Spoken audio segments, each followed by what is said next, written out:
Hey guys, how are we doing? So we're back on another Super Eyepatch Wolf video. I love these. They're always... I learn stuff. I learn things. Like, it's educational. And anime related. So it's cool. Yeah. This one is... What makes a fight scene interesting? Now, with me, personally, just going to give my little thing here.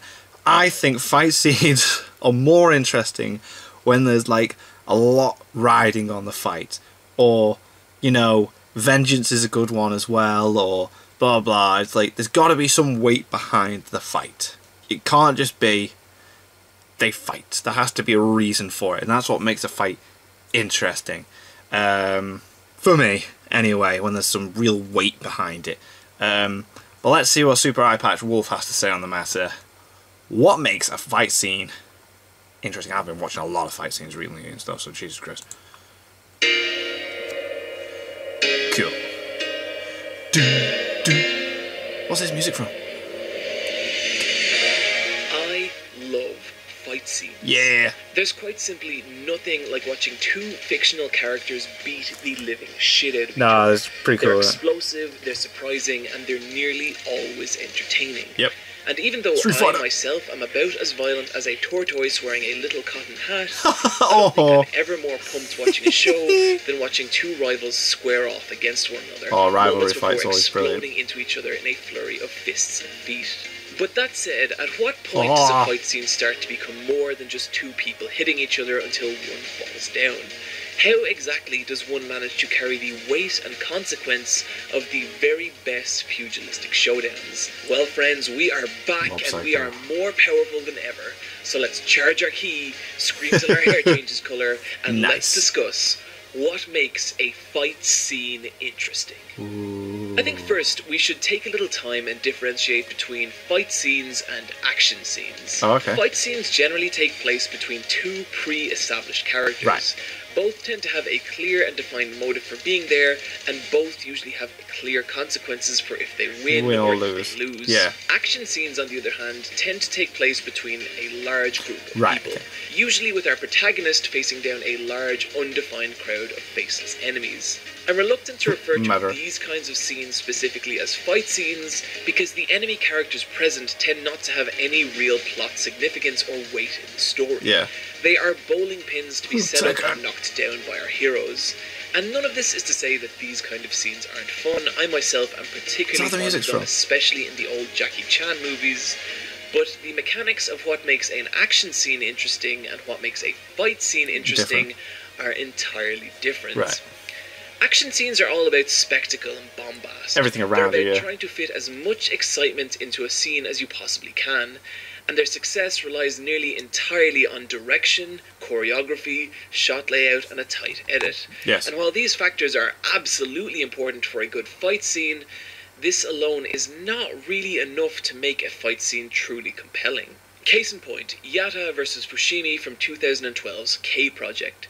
Despite how well choreographed and animated the scene is, if you've watched it in full, you know it's kind of a flash-in-the-pan sort of experience. Oh, okay. It looks great, but it never really evolves much past being two beautiful dudes wailing on each other. There's a surface-level appeal here for sure, but aside from the sheer gifable potential of the sequence, it's nearly like the show pauses, presents us with an action scene, and then resumes its story once the scene is finished.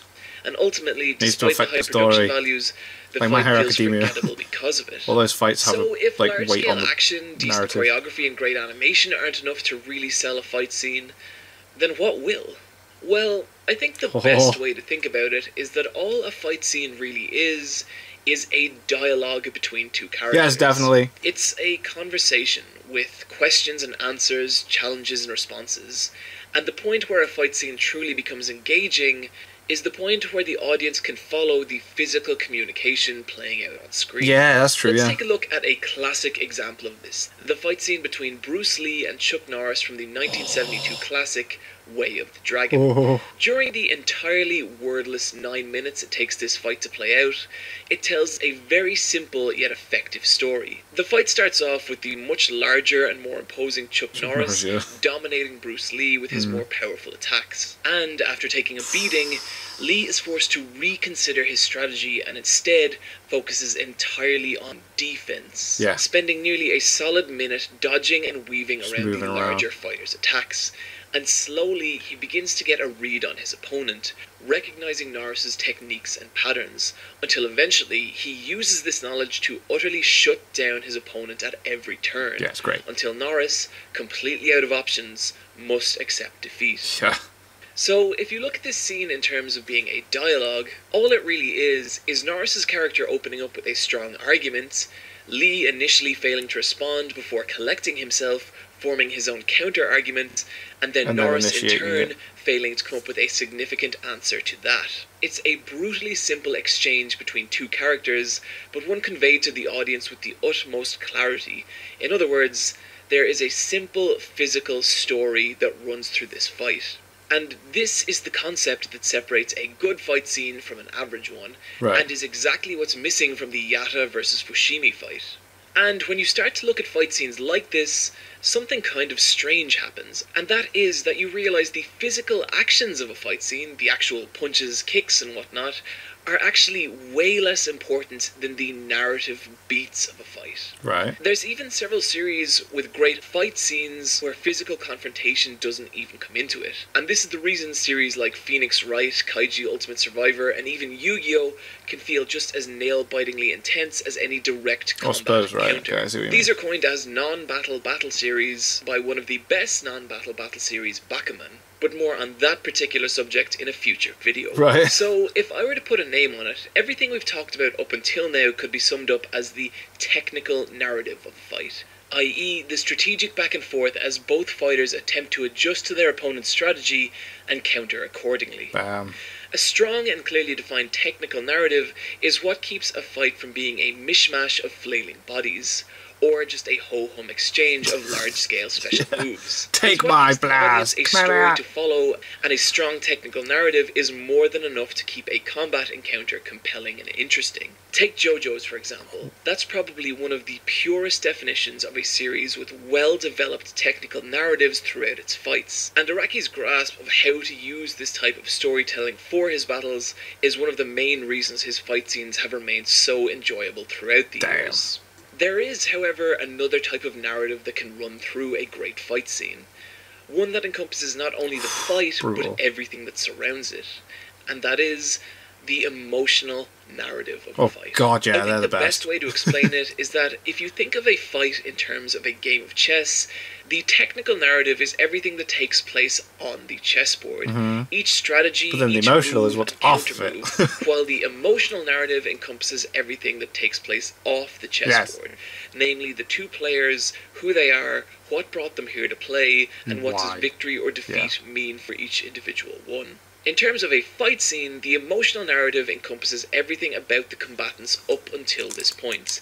It's their character arcs, their backstories, their drive and their motivation, and a well-established emotional narrative to a fight can override the need for a technical one. Take, for example, the one and only fight scene from the romantic comedy Toradora, in which protagonist Taiga attacks student body president Sumari for hurting the person that Taiga herself is in love with. Oh, wow. Their fight never really evolves past being a chaotic brawl, but the emotion behind it is so raw and well expressed through the animation that it ends up being a far more memorable, compelling encounter than most battles from actual battle anime. Oh, wow, okay. Another great example of a fight scene leaning on an emotional narrative rather than a technical one is the terrific All Might vs. Nomu battle from My Hero Academia.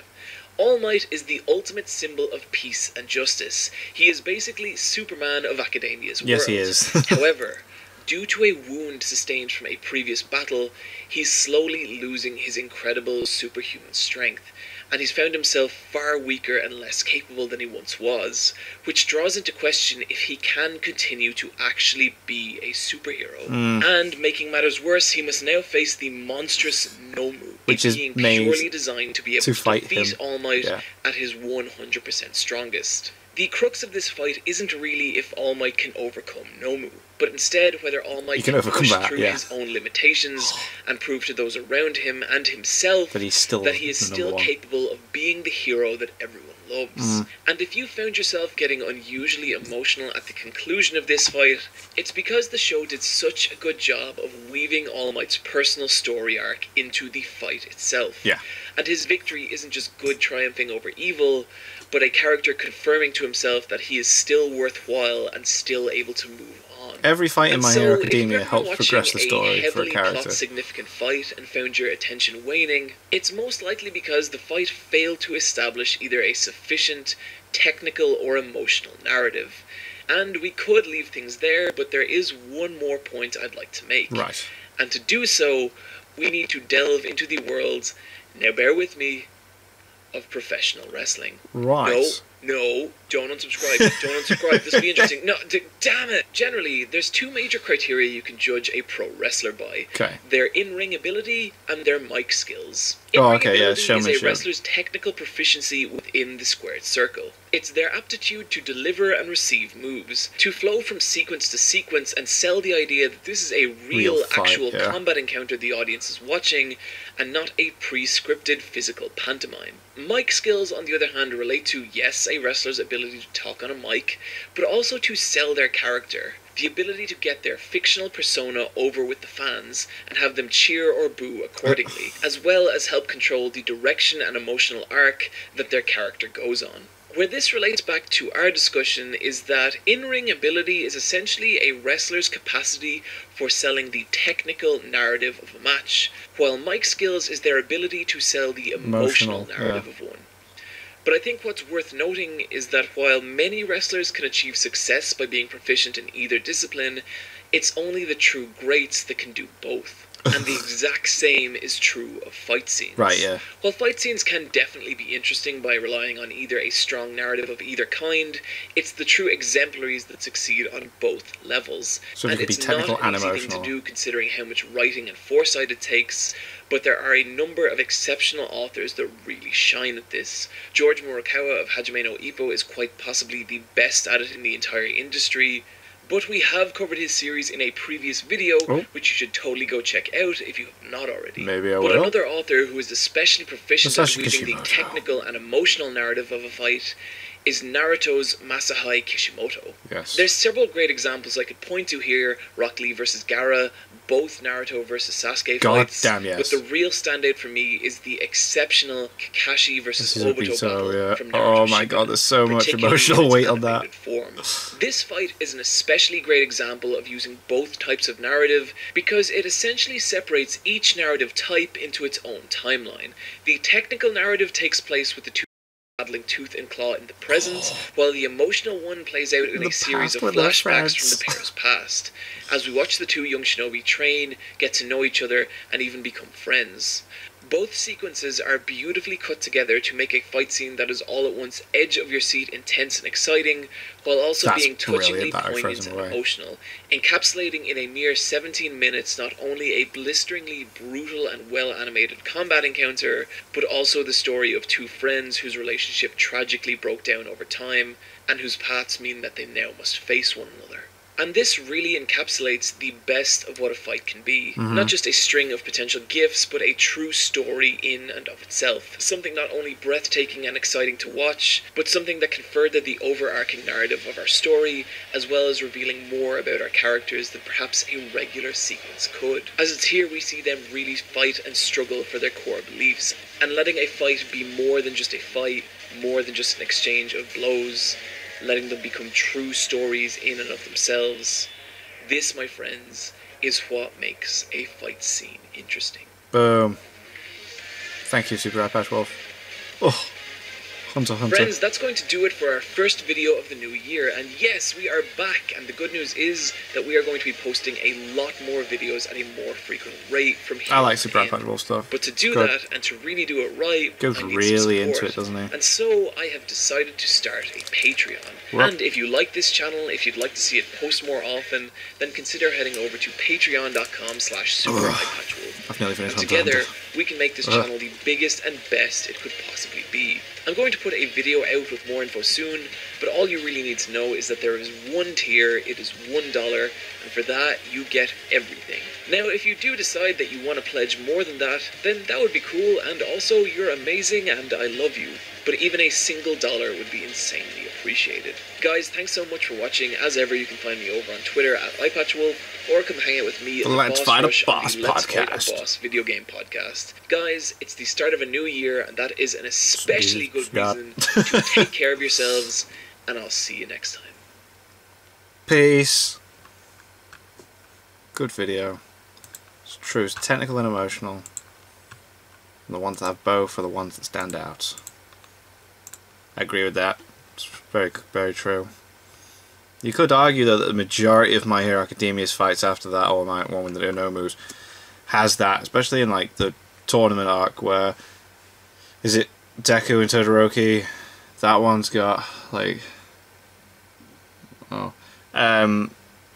you got all the techniques that he's using and they're fighting and that, and then it's the whole backstory of Todoroki and his dad and that, and then like yeah, Deku's trying to force him to use it to like make him realize that's his power and that, like I suppose you could use that as one. I'm not the intellectual. Anyway, I just like to give my little thoughts and opinions on these things. But anyway, thank you guys very much for watching. What did you guys think of that? What did you guys think of this? Click like, subscribe if you haven't already. Leave comments down below, let me know what I should watch and discuss in future videos, and I'll see you guys, yes, you guys, next time.